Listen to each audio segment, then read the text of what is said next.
celestial corona clock. My name is Daniel Vallis and welcome to our channel. We've been looking at Psalm 19, the heavens declare the glory of God, and the firmament showeth his handiwork. Day unto day uttereth speech, and night unto night showeth knowledge. There is no speech nor language where their voice is not heard. Their line is gone out through all the earth, and their words to the end of the world. In them hath he set a tabernacle for the sun, which is as a bridegroom coming out of his chamber, and rejoiceth as a strong man to run a race. His going forth is from the ends of the heaven, and his circuit unto the ends of it, and there is nothing hid from the heat thereof. Praise the Lord for all the wisdom that he is giving about this time, the majesty of his creation, what the heavens declare. It truly does declare the glory of God, and he's been able to show us so much about this incredible clockwork that has a speech and knowledge, a voice and words to it. It demonstrates a handiwork. It demonstrates a choreography. And today we're going to be looking more so at the sun along the line, the ecliptic line in the heavens, what it declares, and how the enemy is fully aware of what celestial time it is, what prophetic time it is. They are also apparently aware of the words that are being spoken and being declared by the line, particularly the sun with the corona. So we're going to look at two important things today. Their line is going out through all the earth, the importance of the line, and their words which are going to be on that line to the end of the world. In them hath he set a tabernacle for the sun. So the sun is what we're going to focus on today, set in context of the line. There's a whole story along the line, but there are also chambers along that line for the sun.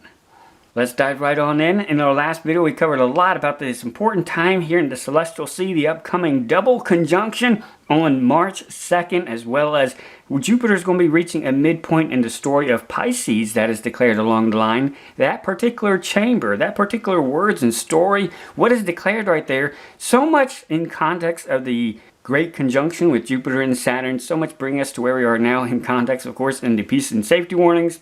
So much is coming together on the celestial clock that is declaring a very profound story that is on the last page of the Bible. But it also echoes more parts than just that. It calls it all to mind, and that's what we're going to look at today. Where are we in the story? When we understand what the heavens declare, where we are in prophecy and in the story of redemption that is declared on the heavens, we'll understand what is the next chapter, what is about to happen. And then to further reinforce that understanding, we will also be able to see, the Spirit's going to give wisdom, that yes, the heavens are also reinforcing and declaring the much larger story, as we also see the micro story. There's going to be a macro story. The whole line is declaring one story all at once, but then there's also a subset, a very micro story, and that's a particular set of celestial signs that we've been studying lately for the past few years, particularly since the Star Bethlehem sign in 2015. A lot bringing us of that story, that wise men learning journey, tracking that star, Jupiter, the king planet, to where we are now in context of understanding what's on the last page of the Bible and where we are in the greater scheme of things with the entire tapestry of redemption that is declared along the line. So definitely make sure you review our last video, watch it more than once. There is a lot of information in there. Also check out the timeline. Links are in the description box. There is a lot coming up in the next few days and weeks that we really need to be aware of. We need to be watching. We need to be sober. Aware that we are running out of time, but there's also a chapter that is about to close. A very large chapter that the church age has primarily been living in, the age of Pisces, where our job has been to be fishers of men. That age is about to close. We see the threshold of the day approaching where the next day, the next age is about to start, which is going to focus on Aquarius. That's going to come immediately after the tribulation. We know right between that wedge right in there is going to be the tribulation, of course, which soberly reminds us that the age of Pisces is going to come to a very abrupt close. The opportunities that are here during these last few days and hours, all this time that the Spirit has been showing and leading and guiding, giving us so much wisdom about this time, He's been showing us we are running out of time to redeem the fish. There are going to be so many opportunities lost once the tribulation starts. Once World War III begins, power goes down. There's going to be so many opportunities that we enjoy. Luxuries of time and leisure and having so many resources at our fingertips. So much will slip away instantly at the very beginning of the tribulation. Life and evangelistic opportunities are going to become very hard because a lot of people will be dealing with the violence, the unfolding chaos, World War III, and majority of the time is going to be focusing on survival. having something to eat and staying alive and all the violence and anarchy and all that. We are living in a time of incredible luxury, of opportunities that we are about to lose. Are we redeeming the time? Are we redeeming these opportunities? When you look on the timeline, you could see I've put in toward the end of February and the beginning of March the important events that are coming up then, when Jupiter's going to be reaching the Pisces story midpoint, but also the double conjunction that will be right at the beginning of March too. And all these are happening at the same time as the 1-year anniversary of the peace and safety warnings, and we can certainly see events in the world are ramping up to an expectation there too, the sun destruction that's coming. Nuclear sun destruction is being put in the news right now too. We also see in a few days, just 2 weeks, is going to be the new year for trees, the 15th of Shavat. And that is when in Israel the almond trees start blooming.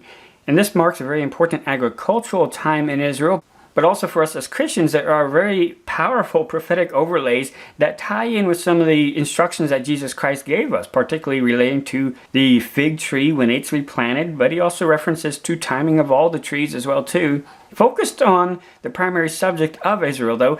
So this event on the Hebrew calendar is important for us because this is one of the things we were related to the subject of when we see that, look up and lift up your heads, for your redemption draweth nigh. It's related to this subject of when Israel was replanted.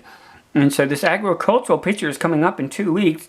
Now the new year for trees particularly focuses on the almond tree because it's the first tree to wake up after winter. It's actually still winter, it's still cold out, and that's what makes it so surprising. It is the first tree to start waking up. It blooms while everything is cold and dead. It wakes up, it's showing life. And almond trees actually means wake up. The word there means be alert, sleepless, be on the lookout, wake, watch. That is the actual root of the word for almond in Hebrew. Wake up, watch, be alert. And so this is a powerful reminder that we see coming up, which also reminds us Christ gave these exact instructions to watch and pray, ye that you may be accounted worthy to escape all these things that are coming, that you will see approaching. And so in just 2 weeks on the calendar is a very strong commemoration of watch, wake up. Are we waking up? Are we showing signs of life? Or are we dead? In the land of Israel, the almond trees bloom and it is so beautiful. In the midst of all the cold and dead of winter, there's incredible life being demonstrated. And this root word understanding of almond being watch and wake up is exemplified in Jeremiah 1:11.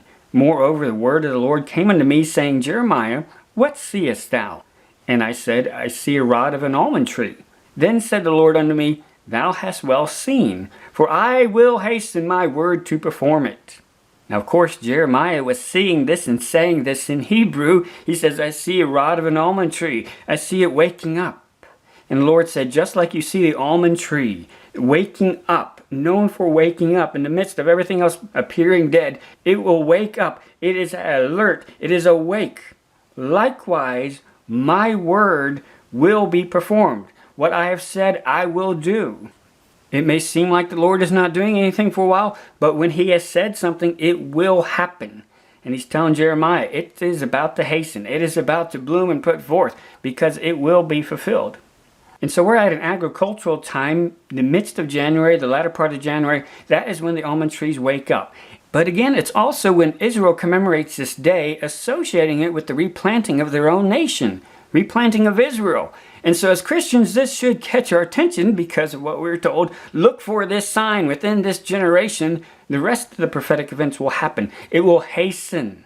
There's going to be a sudden increase of events, prophetic events, all of a sudden. So we see this important agricultural reminder which reminds the Israelis so much about their own history, but reminds us as Christians of the prophetic calendar, where we are now, that prophetic clock, where we are, what is also the next prophetic chapter about to start too. So every year around this time they plant trees as also a reminder of the events that happened for them with the replanting of Israel. And so again, as Christians, we have heard the calls of peace and safety put out a year ago. We are seeing an anniversary come up. And here, just a few days before that, we see this commemoration of watch, wake up, which immediately reminds us what Paul said in 1 Thessalonians 5, For when they shall say, peace and safety, then some destruction cometh upon them, as travail upon a woman with child, and they shall not escape.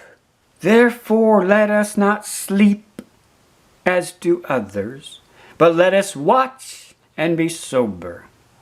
This should definitely catch our attention that he uses two words, two ideas that are associated with the almond tree. Waking up, not sleeping, and watching, being alert, being on guard. This is what we need to be doing here, especially at this very late hour when we see so much coming together that this is not accidental whatsoever. We are running out of time.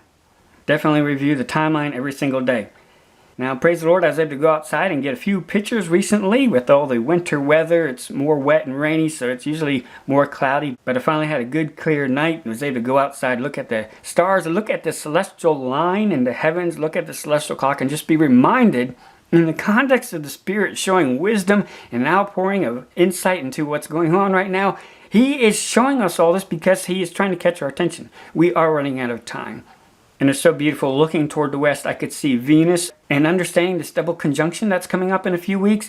When you go outside and look at the celestial clock, you're going to see the actors of that double conjunction start getting closer and closer and closer together. And so you will visually be able to see a countdown to that day approaching. A lot of pictures and symbolism that we've been looking at with the double conjunction in our last video, you can go out and look at the line and see them moving into place. Counting down visually in the sky every single day. Mercury's going to be conjuncting with Saturn, and Venus is going to be conjuncting with Jupiter. And so as you go outside, look at them getting closer and closer. A little bit later in the evening, I was able to get a wider picture with Jupiter in this shot as well. When you see where Jupiter, Mercury, the Moon, and Sun, where you see all those, remember they travel along the line. So when you see them in the night sky, that will give you a very good idea of where the line is in the heaven. All that is declared in heaven is going to be along that line. The planets and the moon, they move along close to the line, not exactly on the line, but they're going to be right there. That'll give you an idea where it's at. And then once you get a good idea of which way is up, they'll give you an idea where to start looking for the constellations, such as Aquarius and Capricornus and Fomalhaut with the southern fish. You'll be able to start to see these pictures that are declared on the heavens, which also tells us which chapter the story is taking place in. And of course, Jupiter is at Pisces. So as you go outside and look up, considering the double conjunction that's coming up at the beginning of March, 1st and 2nd, you will be able to see every single day Jupiter, Venus, Saturn, start seeing them all getting closer and closer to each other, getting into position for a final choreography, it appears, right at a time of an anniversary of warnings about peace and safety. Definitely review our videos about this celestial information and then go outside like Jesus Christ said and look up and lift up your heads and look at it. So much that reminds us our redemption is drawing nigh.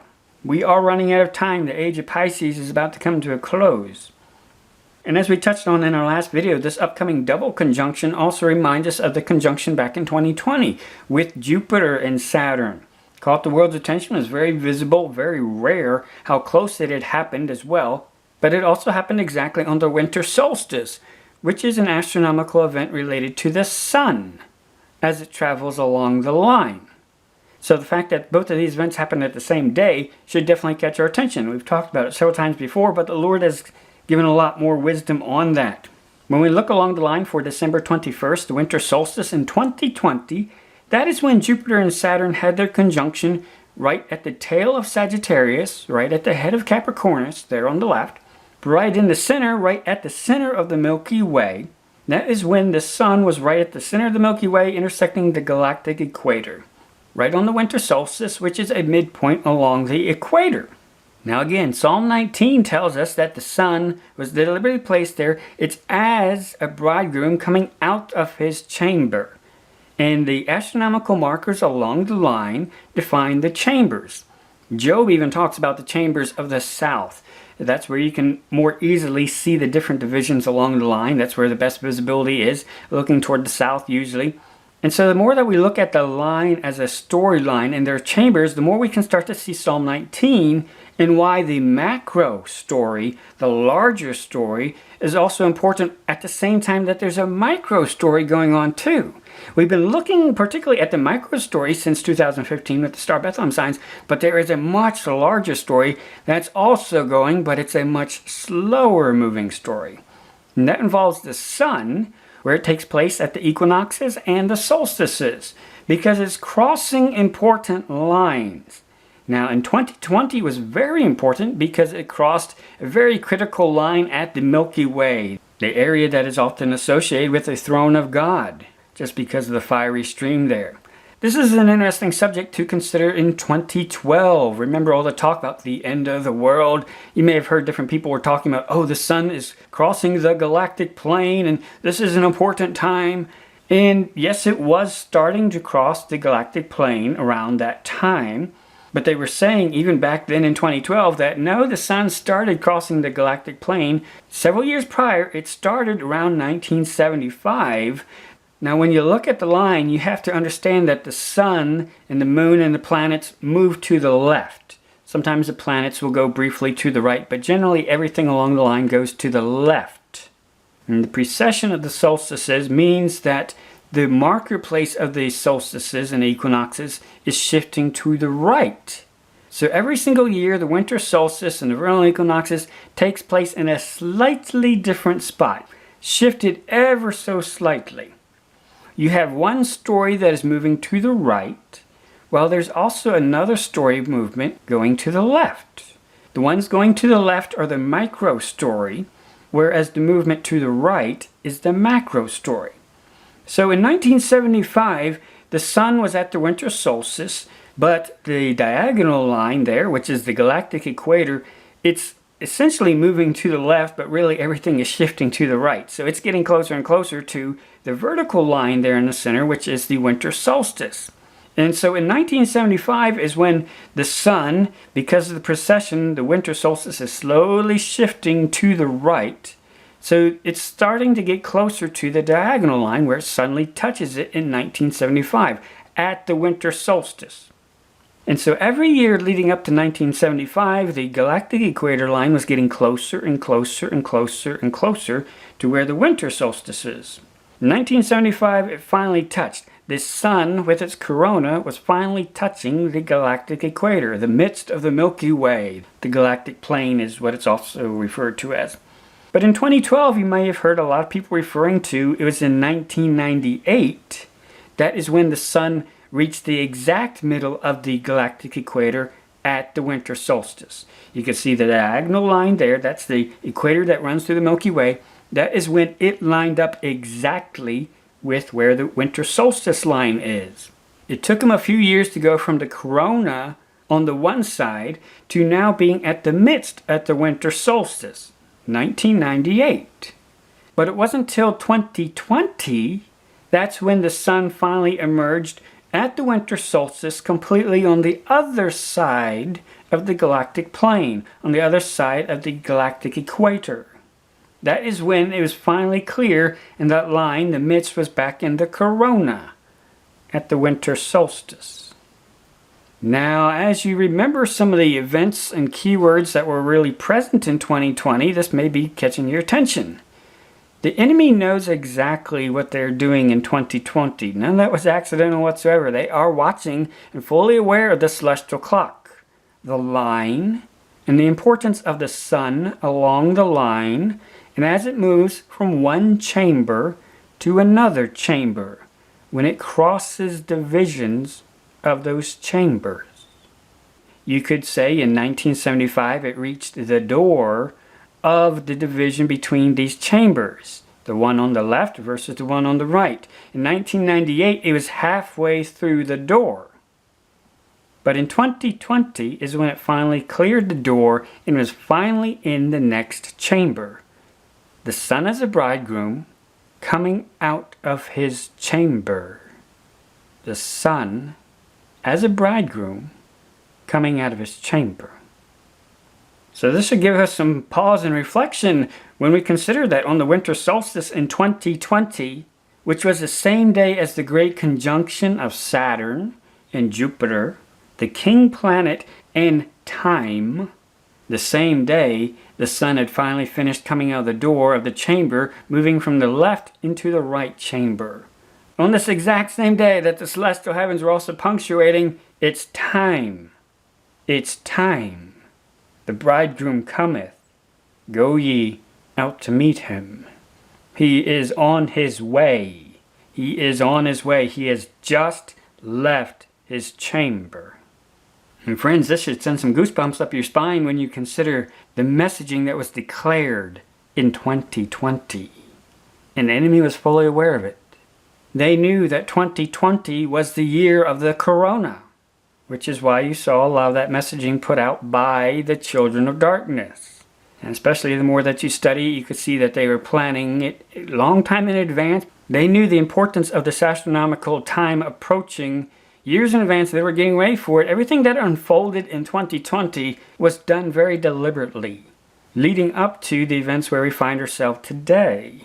Because they knew once the sun left one chamber and went into the next, the rest of the events were going to happen. They were going to hasten quickly. There was going to be an acceleration of those. So at the end of 2020, we saw the emphasis on celestial time, with Jupiter, the king of righteousness, and Saturn, which is associated with time, to expect the sun of righteousnesses arising before the day cometh that will devour his enemies. Malachi 4:2, the last page of the Old Testament, where God warned that he will send messengers. He will send an Elijah to warn of the day that is coming when he will devour his enemies. And he even uses the picture of the sun of righteousness arising before that day, right before that day starts.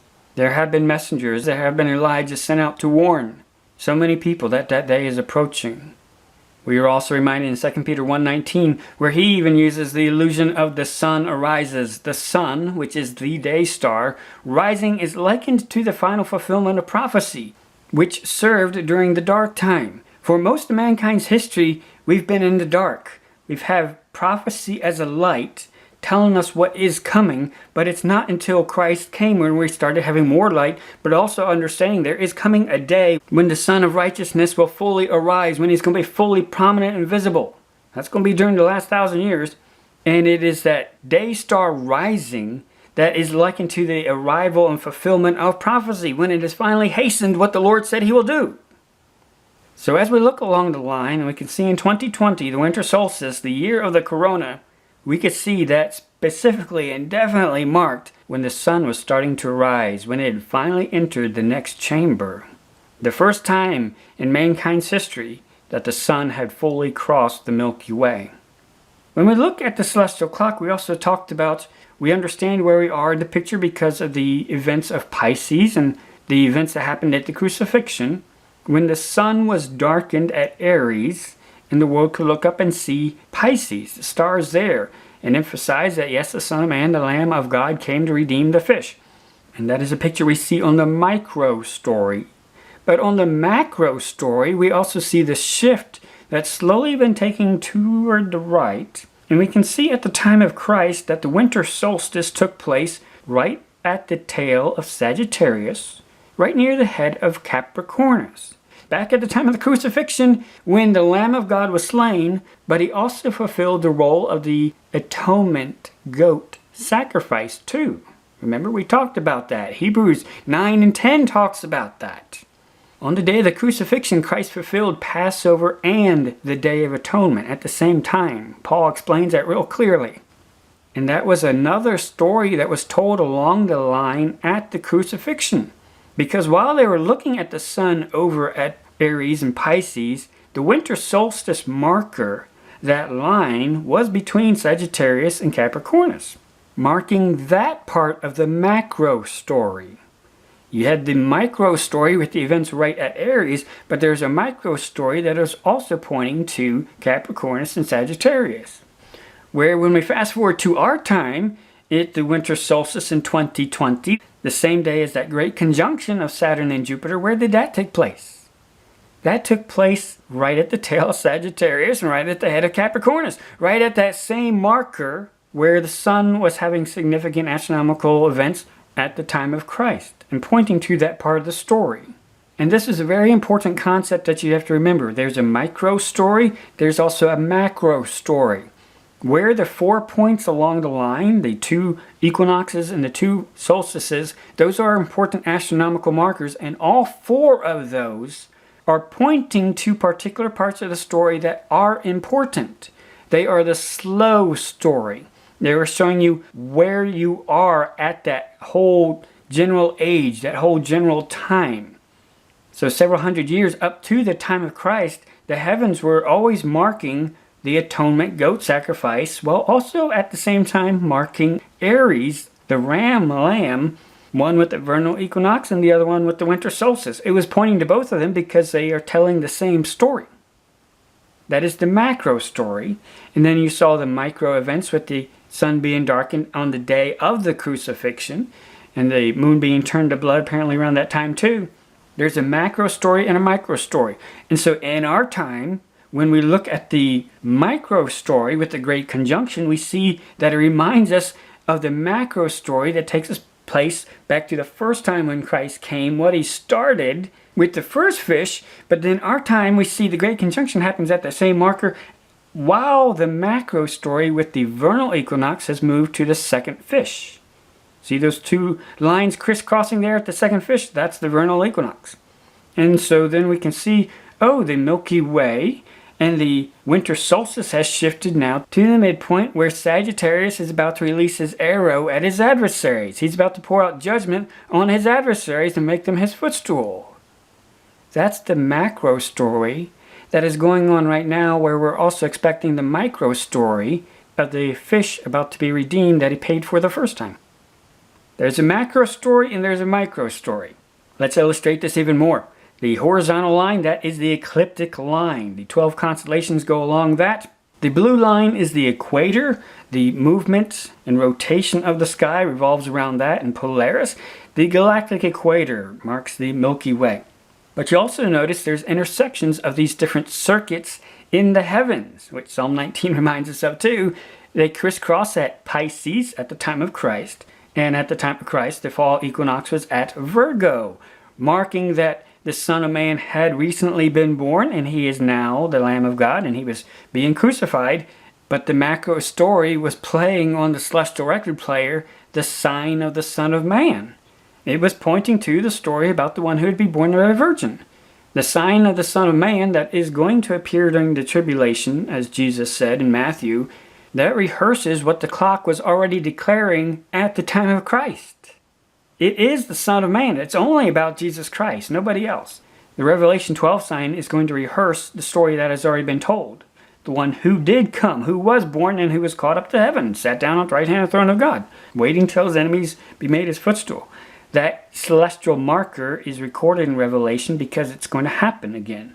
There's going to be a lot of time tactics. Satan's going to be changing time, and Christ is going to be shortening the days too. Things are going to back up to the world seeing these celestial events of 2017 again. But you have to know what the sign of the Son of Man was in the first place. It was when the heavens were declaring that story at the woman, pointing to it with the astronomical markers at the time of Christ. That yes, he had been born. He's here now. That story was being told by the heavens on the macro story, the slow story. The vernal equinox was telling, yes, it's time for the Lamb to redeem the fish. He will pay the price and shed his blood for the fish. He has come. He has been born of the virgin. That was the macro story. We also see the winter solstices take place at the midpoints of the equator at the time of Christ, here illustrated. The summer solstice was happening between Gemini and Cancer then, which again was emphasizing, and the heavens were pointing to that part of the story. It was telling the story that God had come to bring the reconciliation of himself and his creation, to bring them to the resting place. Incredible story that was being declared on the macro story along the line at the time of Christ. We also understand that the Milky Way is the throne of God. That is a picture in Daniel where he describes the throne of God and the fiery stream that issues out of it. So friend, understand this is how the clock works. This is how it declares things. But all four of these markers move to the right slowly over time. And that's why it's a macro story. It moves very, very slowly over time, but at the different ages, it is pointing to what time it is. For example, at the time of Christ, the vernal equinox was pointing at the first fish. That's where they crossed, definitely marking that point along the line. That also started the age of Pisces, because again, it's moving toward the right, so it's going to start sweeping through that story through the fish. And pointing to, this is the story where we're at now. The slow-moving record is playing Pisces. This is the time, right after the time of Christ, marking the evangelistic offering of the living water to the fish, which went from the time of Christ to where we are about now. Ever since the time of Christ, the heavens, the line has been slowly sweeping through that story to where it's now at the second fish. It's still been playing that record since the time of Christ on the macro story, which right up to the crucifixion, it had been tracing and slowly moving through Aries, the ram, the lamb, telling it's time to expect him. He is about to come. The one who has promised God himself will provide a lamb. So again, take note that all these intersections are telling a story at the same time. It's a very slow story, so they're all declaring like a quartet, a beautiful story all at the same time. All at the same time, as they're all sweeping toward the right there, they're all tracing and telling a slow story on the record. At the time of Christ, they had been telling the story of Aries, the atonement sacrifice that is coming, the one who will be born of a virgin, Emmanuel, who is going to be bringing rest to his creation, the promised rest that goes back to the Garden of Eden. All four of those stories are being declared in the heavens on the macro story at the time of Christ, leading up to it even. And so when it arrived at those points, the world knew this is time. It is time for Emmanuel. And so in context of all the prophetic instructions and information passed down by Daniel as well, the wise men were seeing the larger story too. They knew it was a time for the expected promised child. They expected promised rest. They promised lamb. They promised sacrifice. Because they knew the story. They could hear what the heavens were declaring. And so as you consider that all four markers are moving, all four markers are declaring a story, you can start to see the age of Pisces is telling four aspects of that story all at the same time. All during the age of Pisces, it's been telling the story of offering the living water to the fish, the reconciliation that is now available to his creation to be reconciled with God. There is now a mediator, and he has sat down on the right hand of the throne of God. He is about to start making his enemies his footstool. That is his expectation for the next chapter. Because again, take notice that up until now, the heavens are sweeping through that story of Sagittarius, saying that yes, that's his expectation. He's drawing his bow. He's about to release his judgments against his adversary. That has been the slow macro story since the time of Christ. Yes, he's waiting for that chapter, and it's about to start. While also with Virgo rehearsing that Emmanuel has come. Emmanuel has come. When we jump forward to 2020, the winter solstice and the Great Conjunction, this should also catch our attention because this is the day when the sun finally passed onto the other side of the Milky Way. It finally cleared that chamber, the chamber where Sagittarius had been, where he's waiting to release his arrow against his adversary. The sun had now crossed fully into the next chamber. And so now in 2020, which was also marked by the great conjunction of Jupiter and Saturn telling time, it's time for the king. That also means all four markers have shifted now to a new part of the story. It had finished playing out the age of Pisces. It's now time for the next chapter, which is going to start playing out and tracing through the final portion of Pisces, but start moving into Aquarius. And so somewhere around here, right after 2020, is the start of the age of Aquarius. Not by the New Agers definition of it, but just looking at that's when the heavens are going to be tracing out a focus on that part of the story. What is declared in the heavens. The age of Aquarius, where the fish will be with the one who pours out the living water. When he will come and dwell on earth for 1,000 years, Jesus Christ will rule and reign for 1,000 years with his fish. He will tabernacle with them. And he will reign there in Jerusalem till the end of the world, which will happen very shortly after those 1,000 years. Without interruption, he will reign physically there in Jerusalem. Which means that the age of Aquarius, as it's traced out on the heavens with the macro story, will be ending somewhere around 3020. Now again, Jesus Christ himself tells us that he will shorten the days once the Antichrist shows up. So there's going to be at least 2 time interventions where Satan changes times and laws for a season, times and half a time, and then Christ will intervene and change time again too, and the world will see the Revelation 12 sign during the tribulation. So we know with the Revelation 12 sign, with the day counts, 1,260 days, those ended in March 2021. So technically that would be just a few weeks after the Great Conjunction. So we know things should be wrapping up The millennium starting, the age of Aquarius starting somewhere around 2021, the beginning of 2021. Which means that go forward 1,000 years, things should be wrapping up around 2021. Somewhere around there, depending on exactly how the time manipulations and time tactics go. But we can see that when we look at the celestial clock, the celestial line, that yes, the heavens would be tracing out the age of Aquarius, which would be the exact expected story for the millennial reign, when Aquarius is going to be tabernacling with his fish. And when you look at the other chapters, you can see that, yes, that will be the expected time when he has finally released his arrows against his adversary. He has finally made him his footstool. And at the tail of Leo the lion, with the great star Denobola there, which means he who cometh, all that emphasized during the millennial reign of the promised lion of the tribe of Judah has finally come, fulfilled the Shiloh prophecies, which are also in the stars that will be traced out right there at the feet of Leo the lion too, all during the millennial. It's pointing exactly to the expected story that you would expect to be seen and heard during the millennium, while also pointing to how the Milky Way passes through the line near Taurus, the horns of Taurus, right between Gemini, which recalls the Garden of Eden, and Taurus, which emphasizes the one who's coming, the judge of all the earth, the Lord of all the earth, who is coming, who is going to completely and utterly trample his enemies when he comes. And when we back up the record player, we can also see the story in the past. When we back up 2,000 years before the time of Christ, we can also see that's when the heavens were tracing out through Aries, through the Lamb who would come. God shall provide himself a lamb, which means it was tracing out the time from Abraham up till the time of Christ. It was all rehearsing that story, that expectation that Abraham knew. And Abraham was an astronomer. He looked up at the stars a lot. He knew the heavens were telling the story that yes, God is going to provide himself a lamb. He will be doing that. While at the same time, the heavens were also pointing to Capricornus, the goat fish, which was during the time of Moses, where they had a tabernacle in the temple with the atonement goat sacrifices. That yes, one day the Lamb, who will take on the likeness of man, on the likeness of the fish, he will be the atonement sacrifice for the fish.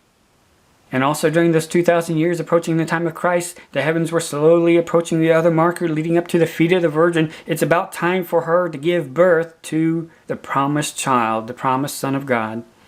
This is why the wise men had so much anticipation, because they saw the greater story.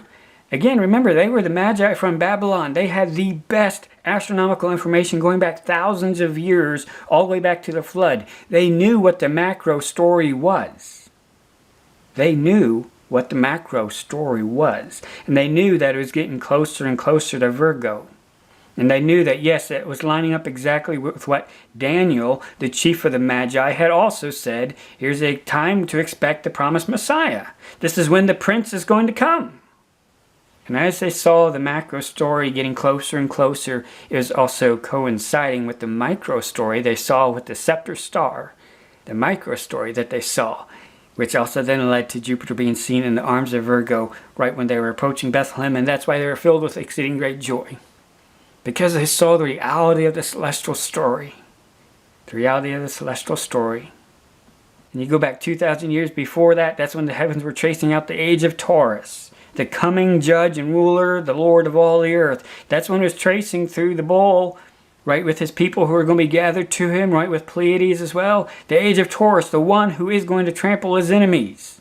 While also tracing through Aquarius, the one who will be pouring out the living water one day. He will fulfill the garden promise and trample the adversary, Scorpius, with his claws right there that were traced through during that time, while also emphasizing the Lion of the tribe of Judah who will one day come. And this is why Enoch was able to say, during that time the Lord cometh. He's going to destroy his enemies when he comes. He was looking at the greater macro story. At 6,000 years, he will one day return, set up his kingdom, and completely destroy his enemies. And when we look on the celestial clock, when we look at all four markers, how they're all telling a story like a beautiful quartet, you'll see that the story comes back around to the beginning. On all four corners of the heavens, it comes back to the beginning of the story and finishes out in 7,000 years. You see a little overlap here because we don't know the exact dates. And you ask about 10 different chronologists, you will get about 11 different dates. So we're just going with approximate dates here. But around 7,000 years, you will see on the celestial clock, that's where it all comes back around again. On all four corners of the heavens. All telling a beautiful story, telling the same story for 7,000 years. 7,000 years. And so friends, this is what we need to keep in mind when we look at the celestial signs that are coming up in just a few weeks with the double conjunction, but also where Jupiter's going to be at the Pisces story midpoint after we have started to see the beginning of the micro story in 2015 with the Star Bethlehem events. That micro story has led us toward here, right after the great conjunction that we saw in 2020 where the sun came out of its chamber. We know the bridegroom cometh, go ye out to meet him. We know we are running out of time. Right at the same time, we've heard the calls of peace and safety that that day is approaching. And we need to watch. We need to wake up because we are running out of time. We see that on the micro story. We also see that on the macro story. We see the day approaching the more that we look up and we lift up our heads. For we know our redemption draweth nigh. And this is especially poignant as we consider the peace and safety warnings, the reminder to watch, to wake up, to be sober, to be alert. And we see that same reminder with the New Year for trees, right between where we are now, the days ahead, and these important reminders, the day approaching. When we look on a timeline going back to 2020, we mark out when the New Year for trees happened. Again, this is alluded to when Christ gave instructions to the Gentile churches of when you see these events take place, look up, lift up your heads. And also apparently alluded to by Paul as well. So when we use the Hebrew calendar that actually lines up with the real world events, we see the New Year for trees in 2020 happened on January 10th. And then the next one on January 28th. And the next one on January 18th. And then the one here in 2023 is going to be on February 6th. So a Hebrew calendar that works in the real world will oscillate in this area where it really happens in the real world. The almond trees actually wake up during this time frame. Now this also brings up a parable that Jesus Christ gave that reminds us of these trees and bearing fruit. Luke 13. He spake also this parable. A certain man had a fig tree planted in his vineyard, and he came and sought fruit thereon, and found none. Then said he unto the dresser of his vineyard, Behold, these 3 years I come seeking fruit on this fig tree, and find none. Cut it down. Why cumbereth it the ground? And he answering said unto him, Lord, let it alone this year also, till I shall dig about it and dung it, and if it bear fruit, well. And if not, then after that thou shalt cut it down.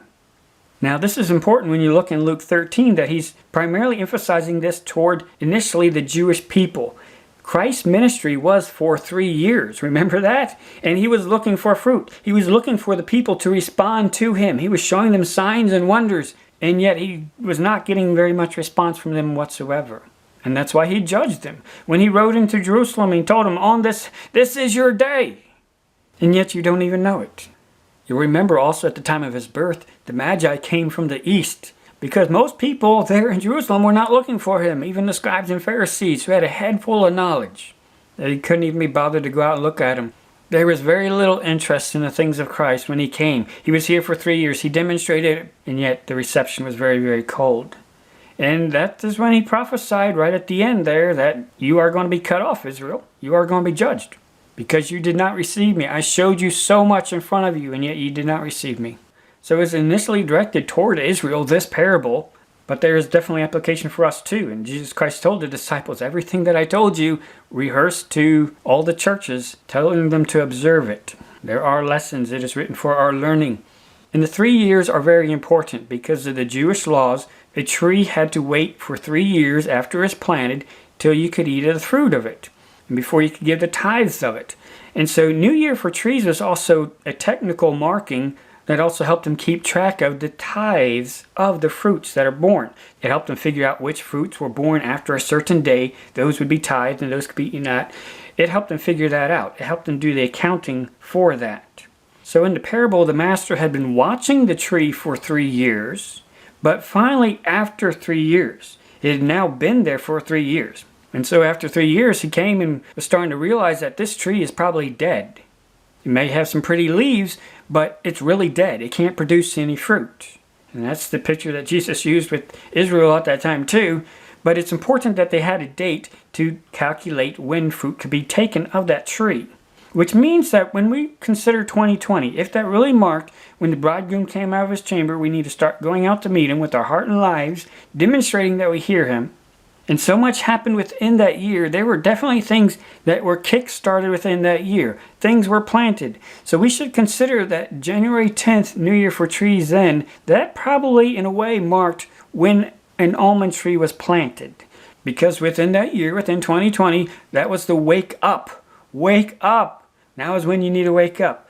So in a way, from 2020, we should start examining, does this parable apply to us? How we receive, how we respond to our Savior, how we respond to the midnight cries that go out. Are we receiving Him? Are we acting as though He's going to show up? This parable applied the first time Christ came, and was directed to those who should have known better and who should have responded. But they didn't, after 3 years. So likewise, we know He's coming again, and He's coming for us.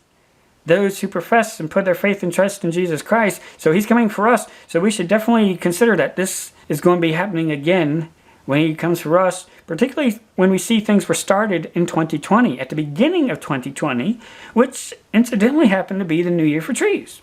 So if we consider that things were planted, a stopwatch went into effect on January 10th with the New Year for trees, we can count forward and see that yes, there was 1 year, 2 years, and we are just now about to finish 3 years since events that started in 2020, which references the trees when they put forth, which is one thing we were alluded to keep an eye on as Christians in prophecy.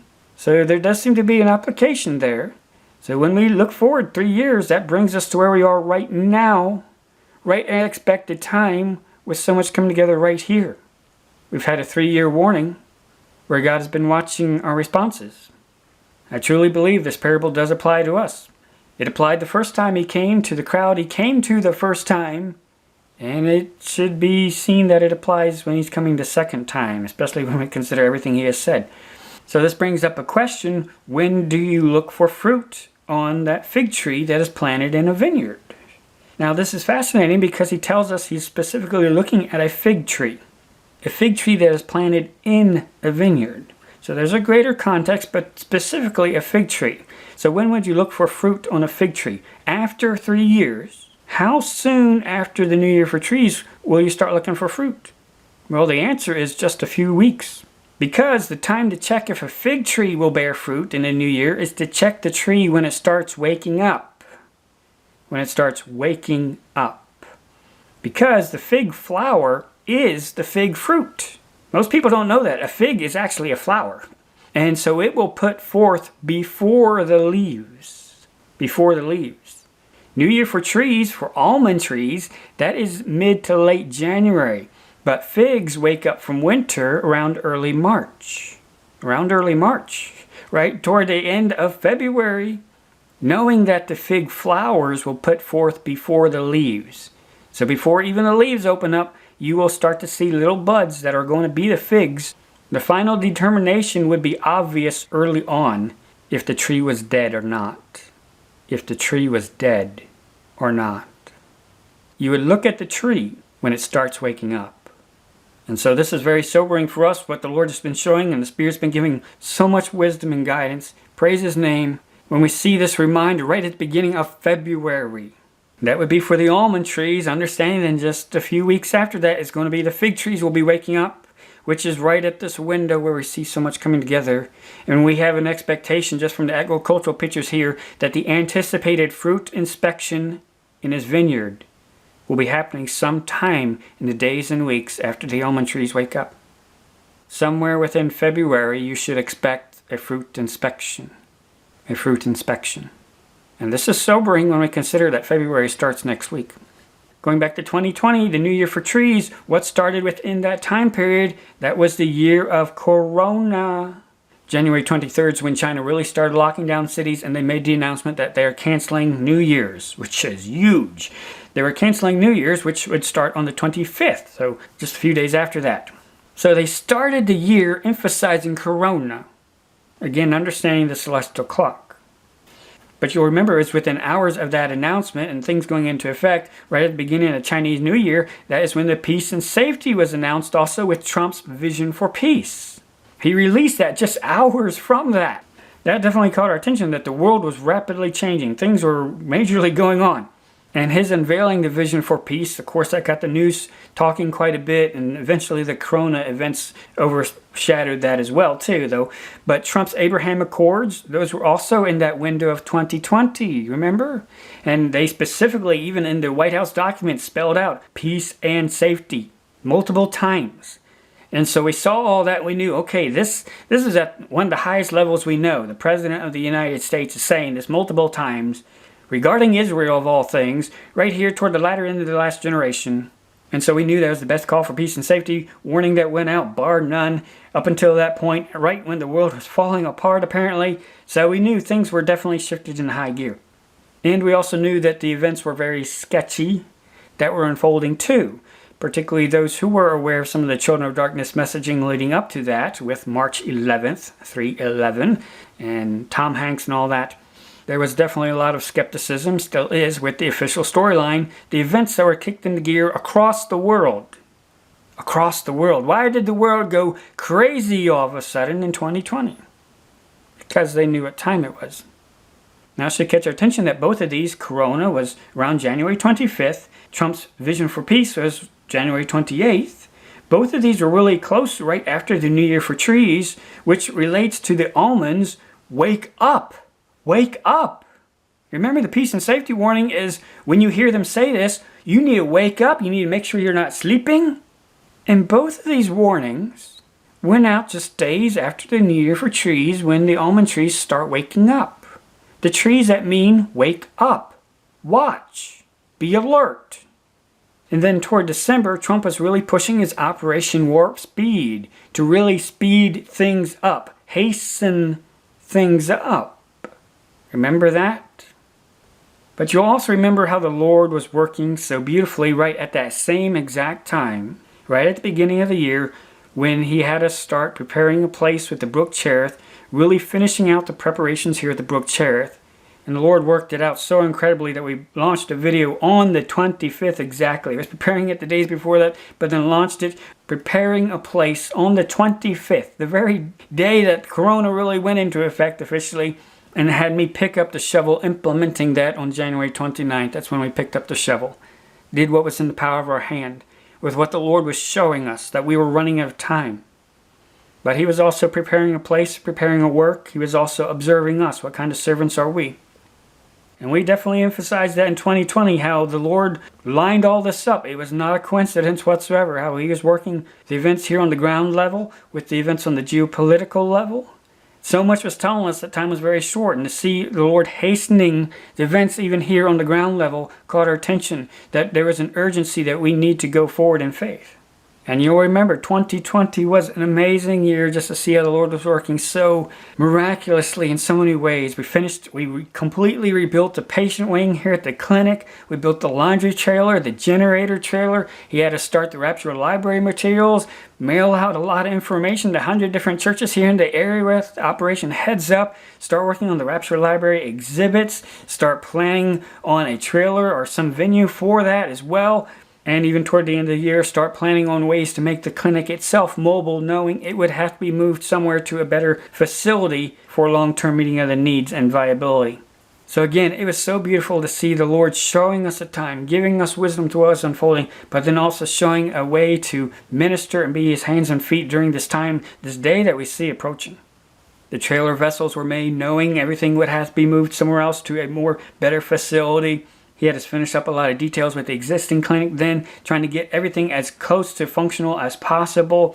A lot based on the material that he started back in 2014, all for such a time as this. Built the complete patient wing area, huge area for about 14 different patients. Got it already, a lot of experience and knowledge, practice. Got the linens and material supplies, got that all ready to go as well too. Basically getting everything ready to go because we knew time was so short in all the different areas, while also at the same time starting to work on the logistics for the trailers, for the vessels, of how everything would be moved to a better facility, to a better location. Everything that the Lord was working in 2020. We saw the Great Conjunction getting closer and closer about to happen, so that emphasized time, that gave us an urgency that we need to prepare and work on what the Lord was really emphasizing. What the Spirit was impressing for such a time and need is this: the day that He was also showing us was approaching.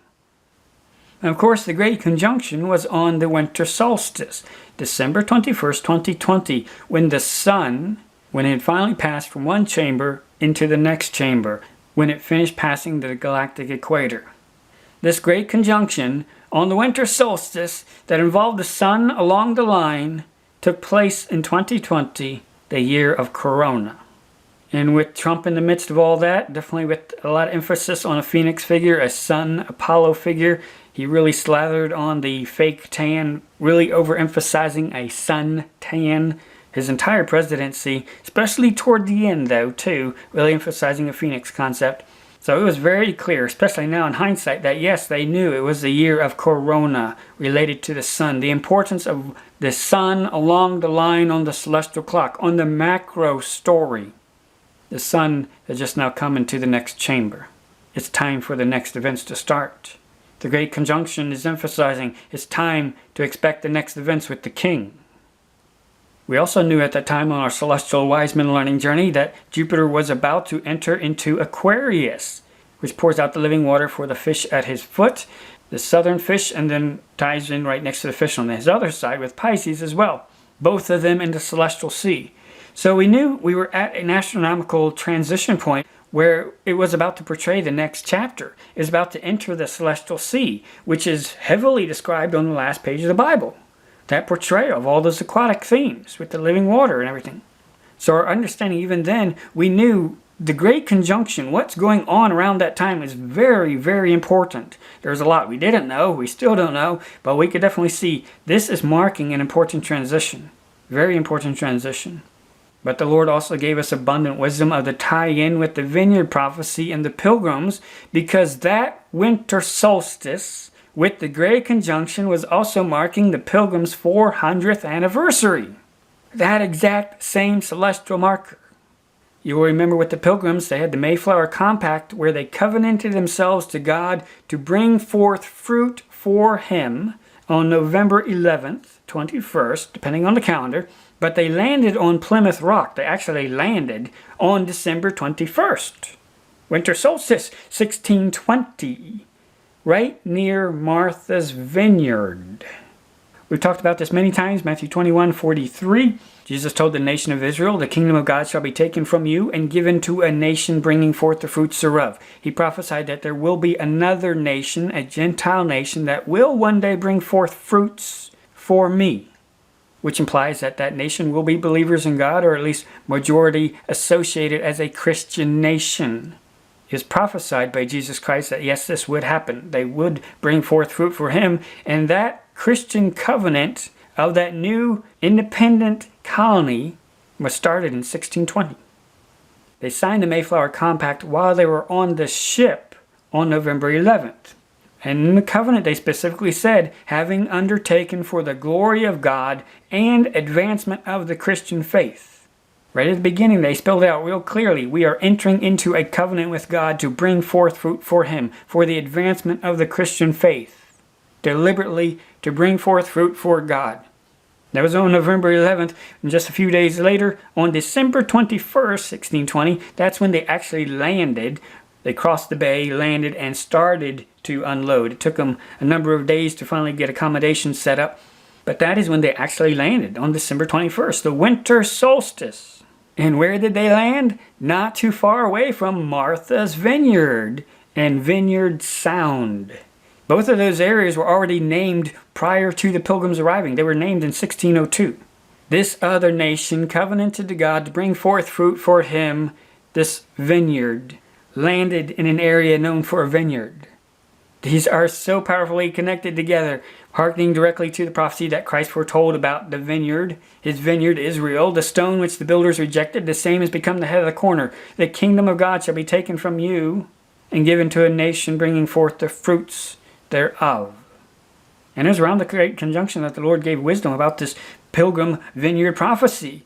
And that on this date, it had finally reached 400th anniversary, which reminds us of the seed of Abraham who were 400 years in the land of Egypt.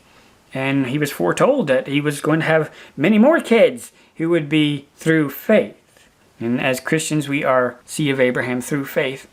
We should expect similar parallels of being in a land 400 years, particularly a nation that Christ himself said, yes, they are going to be there and they are going to bring forth fruit for me. So to see us reach that prophetic marker of a land that has long been associated as a Christian nation, reaching 400 years on this exact day of the great conjunction of Jupiter and Saturn, emphasizing time, right when the sun is passing fully from one chamber to the next, reminding us as the sun as a bridegroom.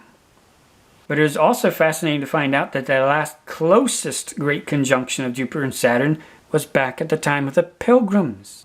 It took place in 1623. They landed in 1620, then there's a great conjunction in 1623. 3 years later. Then, of course, January 2021, at the inauguration of Biden, remember they had the marker there at the Washington Monument, the occult ceremony relating to 400. They knew what marker had been reached, and of course, with the peace dove at the inauguration ceremony too.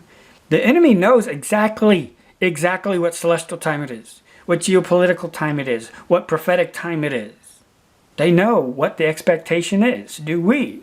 They put up 400 lights and tried to claim that, oh, this relates to the victims of COVID. But anyone who was looking at the prophetic events unfolding at the time knew, no, they're pointing to a different 400. That a 400-year marker had just been reached. Right under this guise of corona, when the sun has finally finished passing the galactic equator. They know exactly what they're doing. They know exactly what time it is. And so with that transition of administrations, we also started watching a one-year prophetic life cycle, suspecting an application for the sun destruction birthing to take place somewhere within a year after Trump finished up his talking about peace and safety and the Abraham Accords.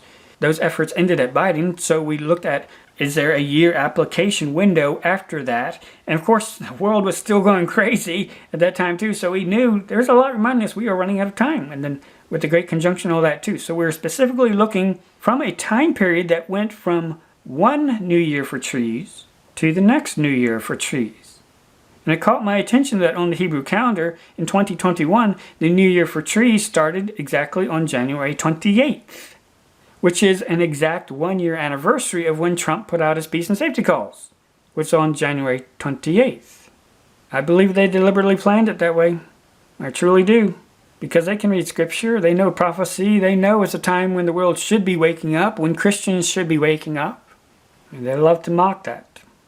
So in that window where we're watching a one-year prophetic life cycle, expecting the birthing of the sun destruction to happen, and definitely seeing the world's events accelerate, right within that we saw the sun and moon signs, the sun being turned into darkness and the moon into blood, right during that exact window, which warns you that the great and terrible day is approaching. So right in a window when we were watching like we were supposed to be, when we were awake and watching the warnings, when we were being sober, that is when the next specific, very specific sign happened that said, when you see this, that day is approaching. It is about to start. So that further accelerated the urgency of how short time was. And you will probably remember in January, right around the time of New Year for Trees, the emphasis on watch.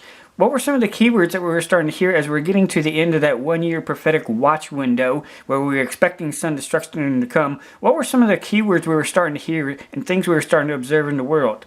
You'll remember that right toward the end of January, right at the beginning of February, there started to be an increase in talk of, oh, Russia may invade Ukraine. There was talk going in that direction, but there's specific talk of, we don't know the exact day or hour that they're going to invade. It might be today. And you may remember in the news, there was about 2 or 3 different days where they said, oh, they're going to invade on this day. But we don't know the exact day or hour. And they really put an emphasis on that right in that transition window, right in early February. Remember that? And that definitely caught our attention of they're laying this on really thick. Right now, here at this window, where we are expecting sun destruction, we are expecting the prophetic events to go into effect, and now the world is talking about major players such as Russia invading its neighbor, with also potential talk of nuclear war also on the horizon too.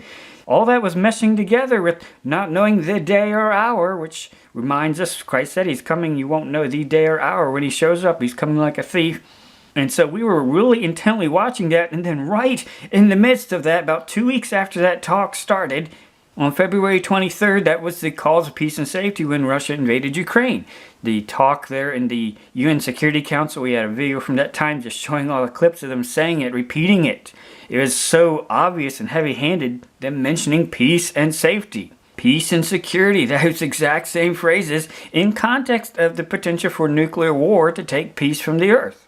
And so we put that on the timeline as that was definitely when peace and safety was set at the highest level. Up until that point with the President of the United States back in 2020, that definitely bumped it up to a level that it had not even gotten close to before that. But this really even raised the bar beyond that, which was really amazing that it could even do that. But then we saw just within the beginning days of that peace and safety warning, the increasing rhetoric about nuclear war, and a lot really ramped up real quickly. And again, the world started going really crazy and anti-Russia and anti-Russians and the sanctions. And it was almost like a repeat of 2020. Why are these people going so crazy? But from a Christian perspective, a biblical perspective, we knew Revelation 17 tells us they are all going to be working together. They are going to be of one mind to hand over power, to hand over a crown to their king, the Antichrist, who they are expecting. His disciples are getting things ready. They are all working together on the same page. It's all scripted. And remember, like we talked about in our last video, what else was going on right at that peace and safety time in February? That was the Winter Olympics, the Paralympics also, which were emphasizing time and clocks right at the closing ceremonies. You couldn't miss it. It is so huge and right in your face. Clocks and records and time, how is an analog for clocks. All that was going on at that same time, and other messaging about time going on then too. The enemy definitely knows what time it is. That's why they can be so scripted. Everything has to be choreographed to time. And because they all know what time it is, they can be all on the same page. They know what's coming. They know who's causing it. They also know what prophetically is about to happen too. They also know the expectation for the vineyard that was prophesied by Jesus Christ, and also his expectations for it when he returns.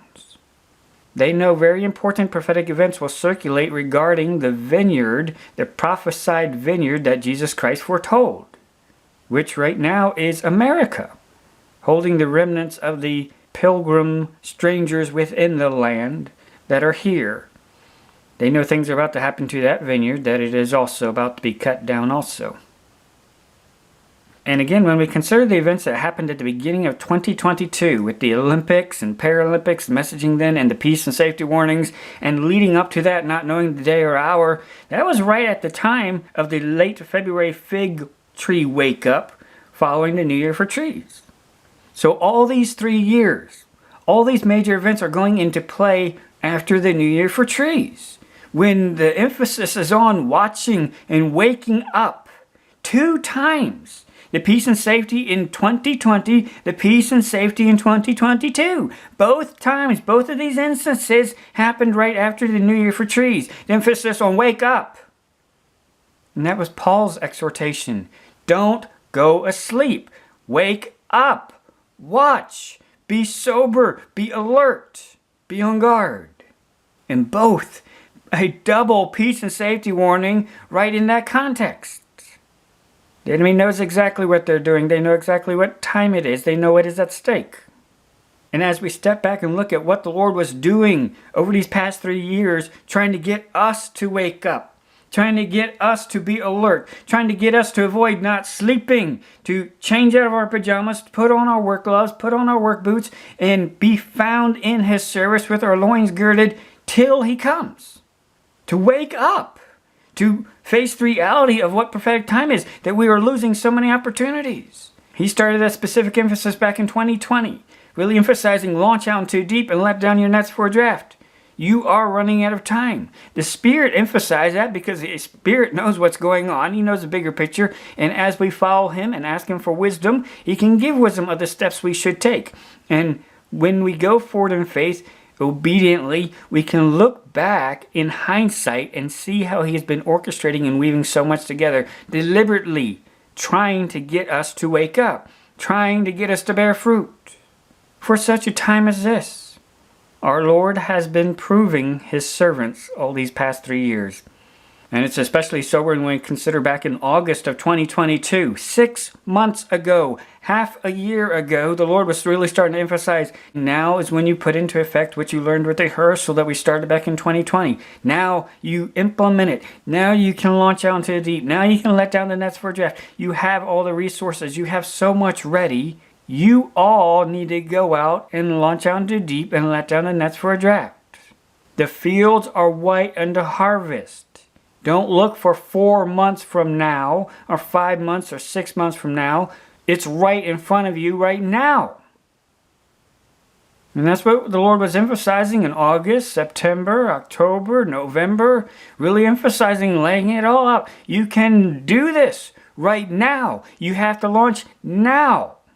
Don't wait 4 months from now, thinking harvest is some time away. The harvest is right in front of you. The opportunities are right in front of you. I want you to let down the nets now. All this the Lord has been emphasizing over the past 6 months, half a year. Time has really flown by, but it has been that long that he's been offering that opportunity, holding the door open. You will remember it was in August when we moved the trailers down to the barn, and the Lord was also tying that in with what he was showing us on the celestial learning journey, on the celestial clock, what time it is. All this is intermeshed together. They are not separate subjects whatsoever. He was showing us the time. You are running out of time. There's an opportunity. The heavens are declaring certain reminders about specific examples, even in Scripture. The feeding of the 5,000, the walking on water, both of which happened on the same day, as we covered in our recent videos. The Lord has been emphasizing all this the past 3 years. Of launch out into the deep and let down your nets. What are you waiting for? You can see on the celestial clock you're running out of time. You can see on the celestial clock what your job is. Are you doing your job? And if not, why not? You are running out of time. The Lord was bringing together so much that he started back in 2020, that he started already showing us back then, this is the way you're going to go. This is what it will ultimately be used for. That's why you're making it in trailers. That's why you're getting all this to be mobile. You already knew this back in 2020, and now I'm continuing the work that I started in 2020. I want you to load up those nets. I want you to launch out those vessels, and right in front of you is the fields that are white into harvest. You don't have to go far at all. You need to do it now, though. Don't wait 4 months. Now is when you need to do it. The harvest is right in front of you, disciples. And this is what the Lord has been emphasizing the past few months. He's given incredible wisdom. It's absolutely amazing how it ties in with everything he started back in 2014 and has shown and demonstrated all along this learning journey, especially in 2020, when we were especially stirred to wake up. Wake up, you are running out of time. Your Lord wants to find you with your loins girded in his service. And there's a blessing if he finds you so. The Lord gave so much wisdom about how so much could be implemented real quickly. Months ago. So many resources with the emphasis, don't wait. The harvest is right now, in front of you, right now. He gave so much abundant wisdom for the resources, so many opportunities. And this has been so sobering to reflect on here as we see that the age of Pisces is about to close. We are on the threshold of where it's about to completely stop. It's going to come to an abrupt stop. Which means all the opportunities. The opportunity is simply just go to the office store, Staples or Office Max, and just have so many Christian resources just photocopied or printed out in huge volumes. They won't have that opportunity in days ahead when World War III breaks out and the power grid goes down. We have so many opportunities at our fingertips, especially here in America, in his vineyard, that no American Christian can ever say that there is nothing that they cannot do. We have so much that is available to us. When we think of the opportunities and nets that we have presently, so much technology and the luxury of time because of our modern conveniences, especially here in America, in his own vineyard, and he's looking for laborers who will go out into his harvest. That is so easy, and we are about to completely lose all that luxury. The luxury of opportunity, so easy harvests, to so easily reap. And it's so sobering and so sickening to see that the white fields in front of us, so easily that could be reaped, there are so few laborers who have any interest in even going out. So few laborers are stirred at this very late hour. So few pilgrims who are covenanted to God to bring forth fruit for his kingdom. Here at the close of the age of Pisces, when it's so easy to get fish. It's so easy to get fish. As I shared with you in the videos over the past month and half a year of just the way the Lord worked in so many unique circumstances to specifically tailor and customize resources, specifically meat for those in the days ahead. Tailored for those who will be of very tender hearts. Nets that could be so easily duplicated here during these days of opportunity where we can so easily just go online with a few clicks and order books printed, bound, and shipped to us in huge volumes of thousands and thousands.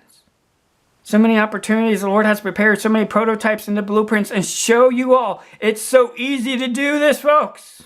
It's so easy that we can be an encouragement to those countless thousands in the days ahead. Brethren, help us. The nets are breaking. The age of Pisces is closing all around us. We are losing so many opportunities for fish. Our King has commanded us to give alms, to specifically think of those who need. And he gave so beautiful wisdom of how we could do that, how we could demonstrate his love and mercy in a very dark hour. He showed us. We shared all that information with you with the heart plea, brethren, help us. Everything was ready, areas set up to rapidly prepare so many nets that could be sent out to take advantage of such an easy harvest. An easy catch, a draft of fish. Is already, we just needed some brethren to help us. To launch out into the deep and be fishers of men. The Lord opened the door abundantly, and I shared that from the very beginning. He opened a door of opportunity. He gave liberty.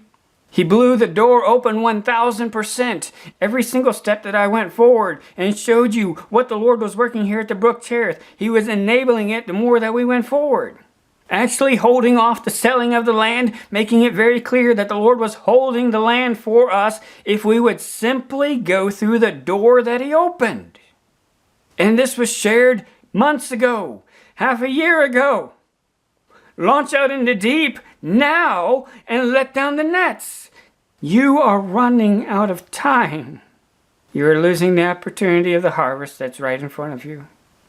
On the celestial learning journey, he's been showing us heaven, but he's also been showing us directly in front of us. Since 2020, the Lord has gone above and beyond to show us the fields that were white right in front of us. So many opportunities, but so many Christians can't even see the fish. They can't see the field. They can't see the harvest. They can't see the age of Pisces is closing. They can't see how late the hour is. And you may recall several months ago that I mentioned that this preparation time has been the hardest time of my watchman journey on the celestial learning journey. And definitely the spiritual attacks were incredible. Trying to get me to stop. And the Lord was working so beautifully, incredibly, just to see how he gave so much incredible wisdom and just made so much happen. And just the events of how he held open the door, so incredible. And yet, I could see the Lord working in incredible ways, and I knew he was preparing everything and wanted me to show it to you all these prototypes, all these blueprints, showing you how easy the fields were white right in front of us. We needed to launch out into the deep and let down the nets right away. And yet this whole time that I've been showing you all this of what the Lord could do and wanted to do, and he was sharing his heart so abundantly to you here on the celestial learning journey. I also already knew the conclusion. The conclusion of what would happen when we reached the time for the fruit inspection. Because in my role as the watchman, I have watched the tree ever since 2020. And I already knew its inclination to bearing fruit along this learning journey. And I went forward at the Lord's command and the Spirit's instruction to share his heart, while at the same time already knowing that the tree was mostly dead. It was barren. having observed for the past 3 years how when the Spirit shares so deeply his heart, so few are moved. And I knew as I was preparing all these booklets and resources and showing you the health kits and just all the resources that we made and how the Lord was holding open the door. He was holding open the door. I felt like Caleb and Joshua who are running around pleading with the children of Israel. The door is open. Just go into the promised land. The door is open. He's holding it open for us. Read the account of Joshua and Caleb and look at the parallels between our learning journey, Numbers chapter 13 and 14. Joshua and Caleb went to the brook, Eshcol. They took what they saw at the brook and they showed the people in a presentation. This is what you could have. The door is open. Go get it. Why do you not want it? Our Lord desires to give it to you. Here is the physical evidence of it. He's holding open the door. It's so easy to bear fruit. Just go forward. Just go forward. And it did not take long to become very apparent to Joshua and Caleb what the conclusion and the outcome was going to be. Even though they had shown the grapes, even though they had shown so many tangible evidences from the brook of God's working and desire for his people, shown it to them from the brook, they did not want to go forward. They did not want to act on his word. They did not want to serve their Lord, who had brought them thus far on that learning journey all the way from Egypt. Even though he had provided for them the entire time with manna, even though he had brought them safely thus far and demonstrated in so many ways, and he even said that in Numbers chapter 14, I showed you so many things along this journey. And yet, I hold open the door for you, and you don't even want to go in. Just like Joshua and Caleb, they rent their garments, pleading with the people of Israel, go into the land, the door is open. I have rent my heart, and I have passionately pleaded to you so you could hear and see the heart of our bridegroom. And in spite of so many tokens being shown to you from the brook along this learning journey, and so many demonstrations of the Lord working miraculously along this learning journey hitherto, the consensus is very persistent on which direction they want to go. And friends, much more could be said. But I think it's suffice to look back on what the Lord has been showing us since 2020. Why he started it in January, right when he was also showing us the peace and safety warnings. The year of Corona. Right when it was also a time to wake up. To occupy and redeem the time. And all during this time he was proving us, along this learning journey, can you hear? Can you see? What does your heart echo? In all these 3 years, our Lord on the celestial learning journey has been looking for fruit, a tenderness to his heart, to prove his disciples. And friend, again, much more could be said, but I will let the parable of our Redeemer regarding his coming speak for itself.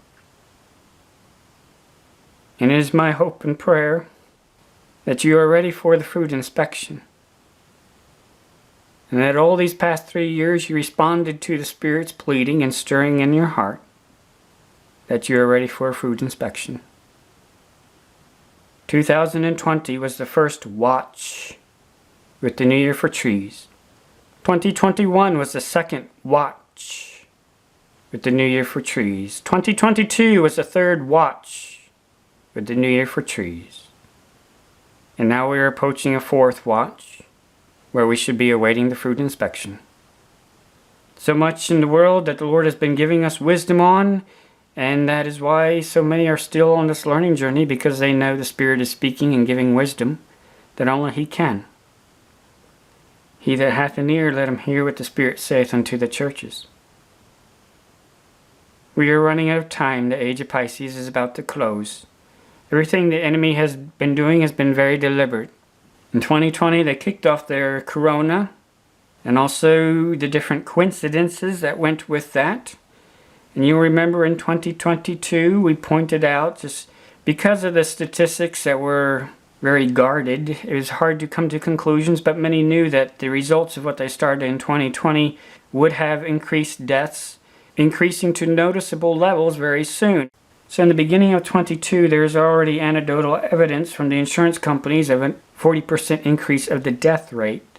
So even in early 2022, people were speculating based on the few numbers available that the world would soon see an acceleration in coincidental deaths, sudden deaths.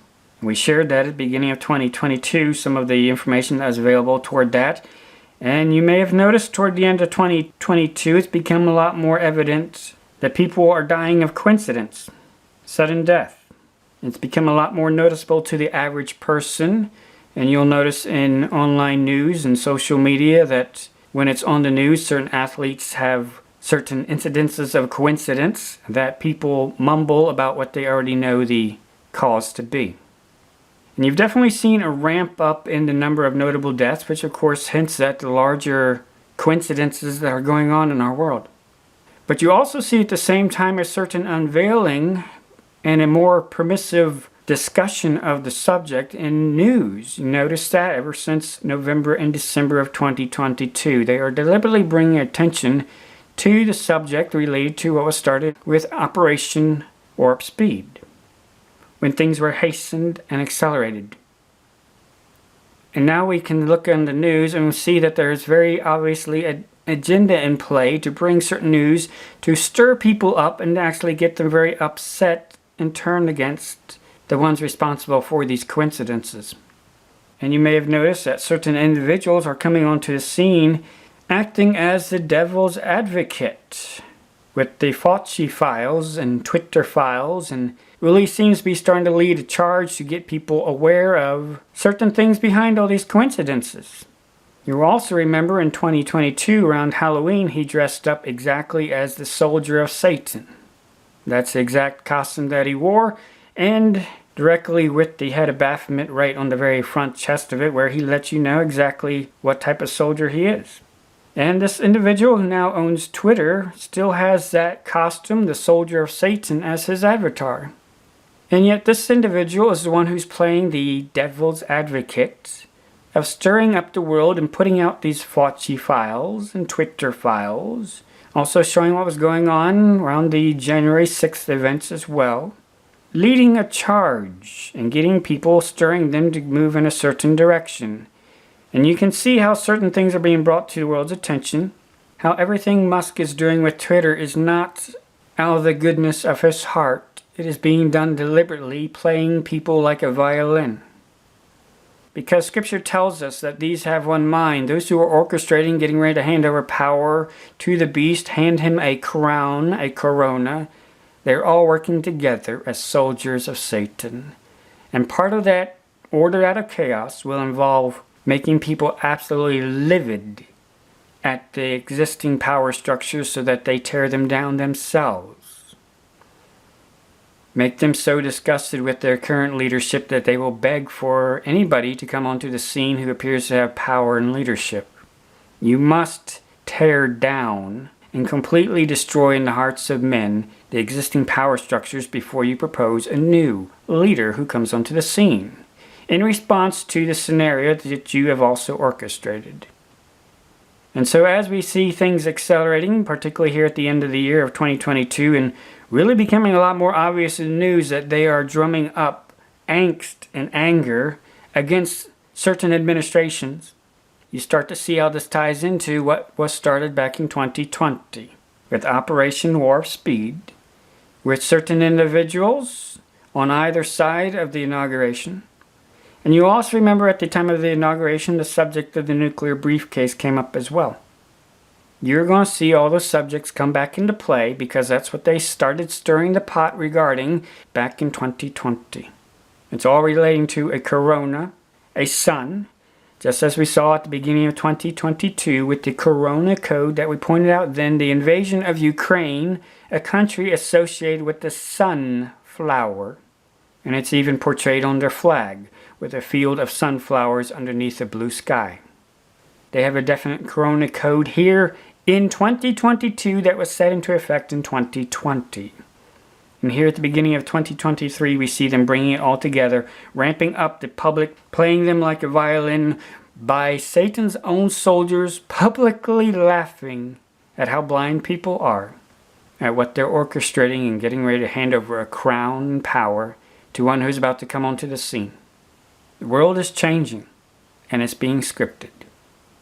Everything that the Spirit has given wisdom about on this learning journey has shown us the day approaching. We can see it so clearly, because the Spirit has shown and given wisdom that only He can give, an insight that only He can give, a perspective about the celestial time, the astronomical time, the prophetic time, the geopolitical time, how it all ties together. At the same time, showing us what is declared along the celestial line, how it declares the glory of God, how it declares the heart of God. And His servants who have an ear to hear what the Spirit saith unto the churches, their heart will echo what the bridegroom's heart echoes, especially so much the more as they see that He is coming quickly. Their hands, their feet, their heart, their life will echo the bridegroom as they draw nigh to Him, reflecting Him.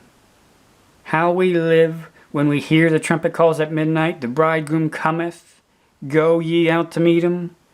That shows if we truly have an ear to hear. That shows if we have eyes only for Him. That shows if we have a heart for Him. That shows if we are rising up and going out to meet Him. It shows how much we really love Him. How we respond to the trumpet calls put out by the bridegroom. Put out by the bridegroom.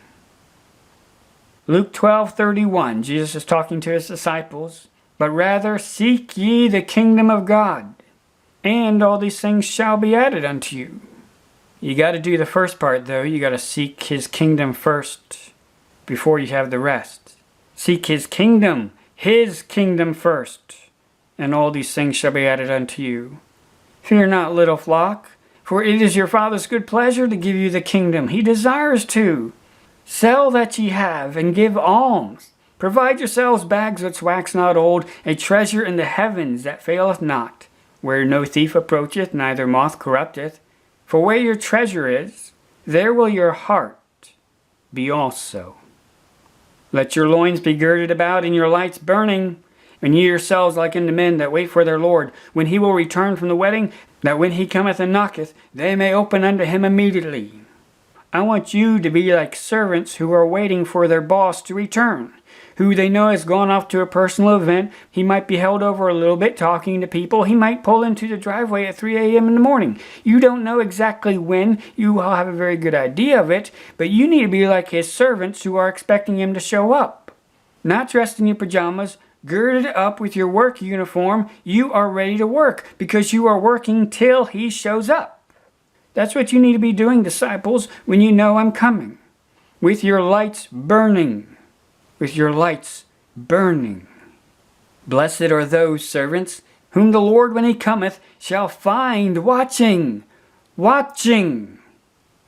Verily I say unto you that He shall gird Himself, and make them to sit down to meat, and will come forth and serve them. The ones who are watching, who are awake, and not sleeping. And if He shall come in the second watch, or come in the third watch, and find them so, blessed are those servants. And this know, that if the goodman of the house had known what hour the thief would come, he would have watched, and not have suffered his house to be broken through. Be ye therefore ready also, for the Son of Man cometh at an hour when ye think not. Then Peter said unto Him, Lord, speakest thou this parable unto us, or even to all? And the Lord said, Who then is that faithful and wise steward, whom his Lord shall make ruler over his household, to give them their portion of meat in due season? Blessed is that servant, whom his Lord, when He cometh, shall find so doing. Of a truth I say unto you, that He will make him ruler over all that he hath. And if that servant say in his heart, My Lord delayeth his coming, and shall begin to beat the men servants and maidens, and to eat and drink, and to be drunken, the Lord of that servant will come in a day when he looketh not for him, and at an hour when he is not aware, and will cut him in sunder, and will cut him in sunder, and will appoint him his portion with the unbelievers. when he comes. And that servant which knew his Lord's will, and prepared not himself, neither did according to his will, shall be beaten with many stripes. But he that knew not, and did commit things worthy of stripes, shall be beaten with few stripes.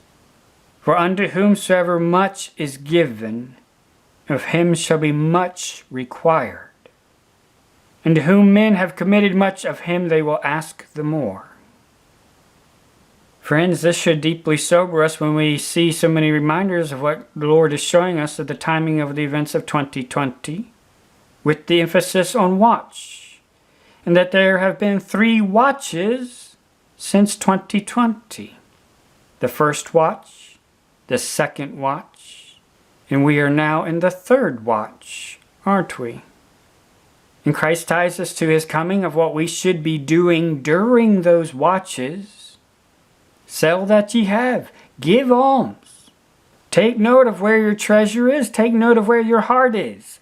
All during these watches where I want you to be awake, not sleeping. Because you don't know when I'm going to show up for the fruit inspection. Whether that's in the 2nd watch or the 3rd watch. Somewhere around there I may show up. And I want you to be able to open the door immediately. Serve me and obey me immediately, because you aren't sleeping. You are watching. You're watching yourself. You're taking heed to yourself so you aren't caught unawares, but you're also watching your master. You're watching your Lord for instruction and wisdom of what you should be doing.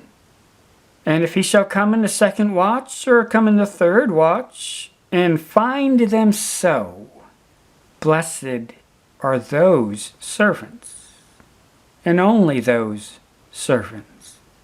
All during the 1st watch, the 2nd watch, and the 3rd watch, the boss is wondering who are the faithful and wise stewards that he will find when he returns.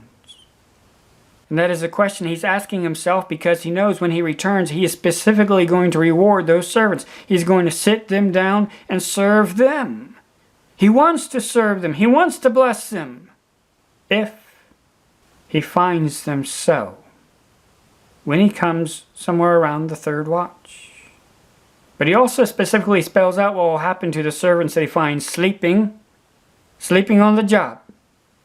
They're not awake, they don't care, they're not on guard, they're not even aware, they are caught unawares, because they are asleep spiritually. And he very plainly says, if I come back and I catch you unawares, I catch you sleeping on the job, I will cut you asunder. I will appoint you to stay with the unbelievers when I come. You're not leaving. You're not escaping. Because you had no fruit. I'm going to just cut you off right then and there, off the list. I am a judge. I'm going to reward you according to your work when I show up. And if you're a slacker, I'm going to reward that. I'm just going to cut you off right then. And particularly the servants that actually knew my will, what I wanted them to do, and didn't do it, didn't prepare themselves, didn't stay awake, didn't stay on guard, didn't watch themselves, those servants I will beat with many stripes when I come. You don't hear that preached a lot on all these YouTube channels about the rapture, do you? Why? Because they don't love you, they don't care about you. They just want your likes and comments and brownie points. Friend, a watchman will tell you what you need to watch out for. That you need to wake up, that you need to be on guard. Because the boss, the Lord, is about to return. He has already told us his will, how he wants to find us when he returns. He also has specifically told us, spelled it out real plainly, black and white. This is what's going to happen to you if I show up and you're sleeping. Asleep on the job. The servants who I find serving me, they will be blessed. Those who aren't will not be. Because unto whomsoever much is given, whoever I give much wisdom to and share it to during the 1st watch, the 2nd watch, the 3rd watch, who knows specifically what I wanted them to do, unto whomsoever much is given, of him shall be much required. much required. And to whom men have committed much, of him they will ask the more. And friends, I have told you, you will remember this ever since 2020, that you need to specifically ask the Lord for wisdom of what He wants you to do with why He's showing you everything regarding the book Cherith, regarding our job as fishers of men. All the opportunities He is showing us, you need to ask Him for wisdom of what He wants you to do, because this subject will come up again when He shows up. Because He is the one showing it to us, which means He is showing us His will of what He wants us to do.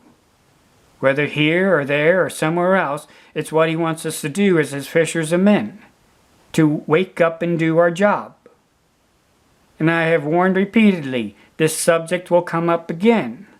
That is the double-edged sword of InformedChristians.com, of this YouTube channel. All the wisdom that the Lord gives us, we will be responsible for. And the channels and the watchmen where He gives much wisdom, much insight into what the world's going on, that audience will have that much more required of them when the Lord shows up. Because they have been given so much.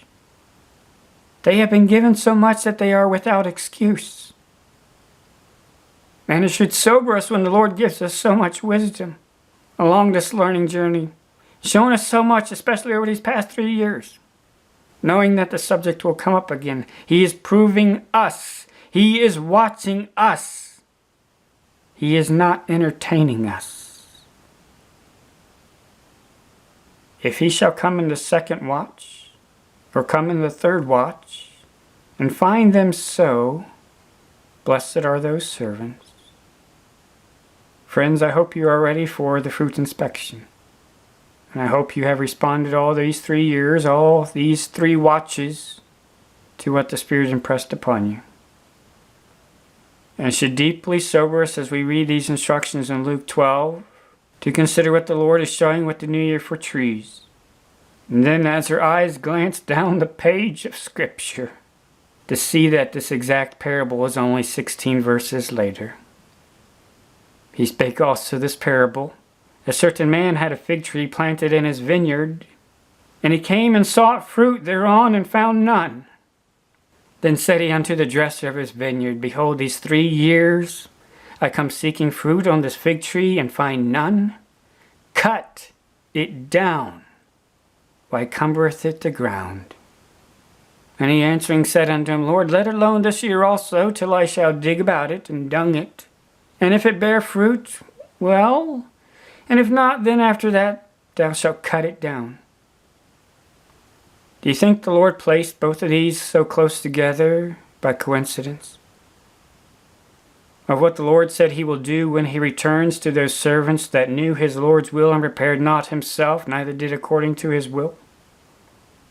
How they will be cut in sunder and appoint their portion with the unbelievers?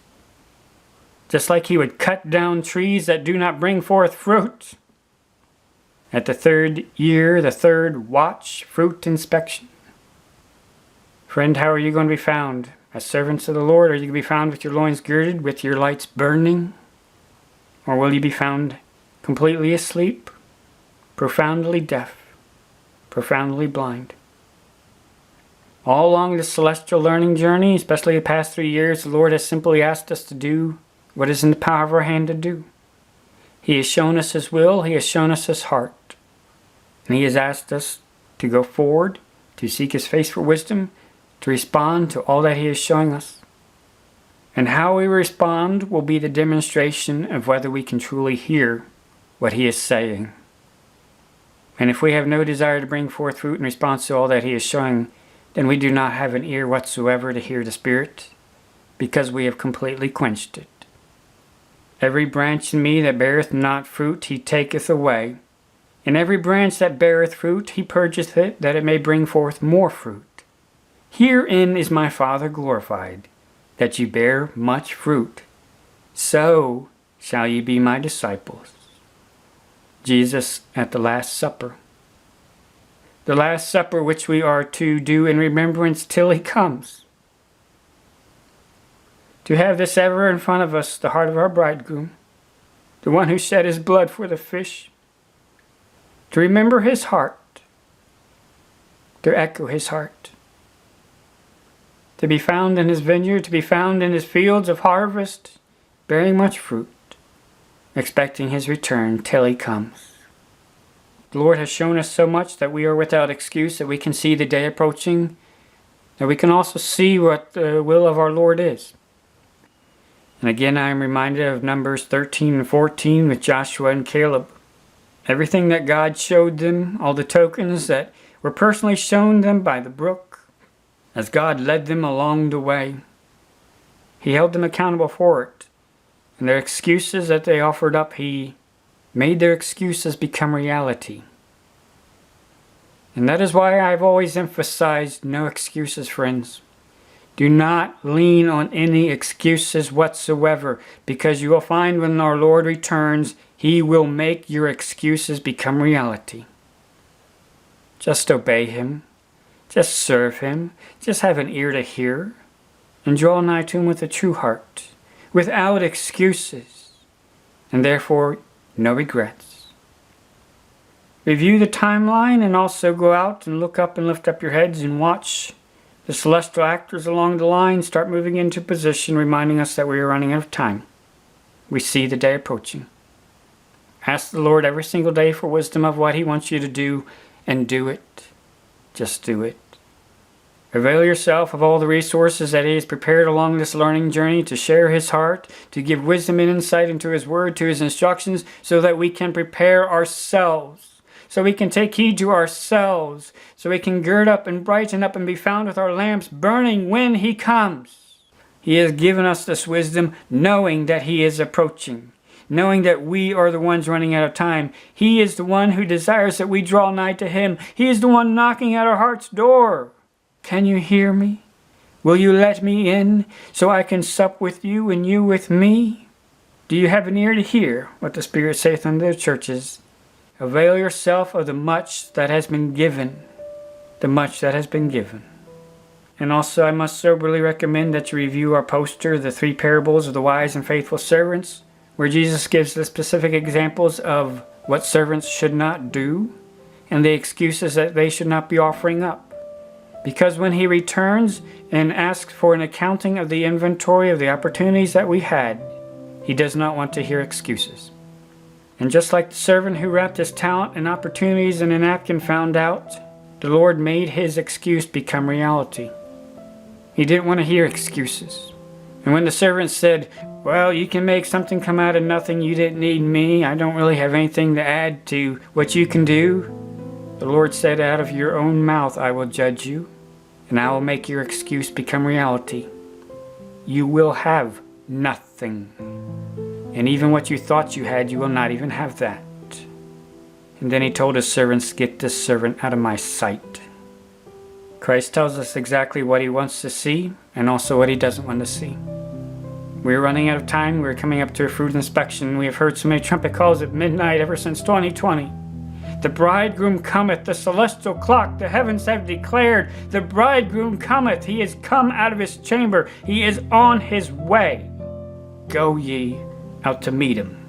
Be found the way that He wants to find you, with your lights burning, going out to meet Him, drawing nigh to Him.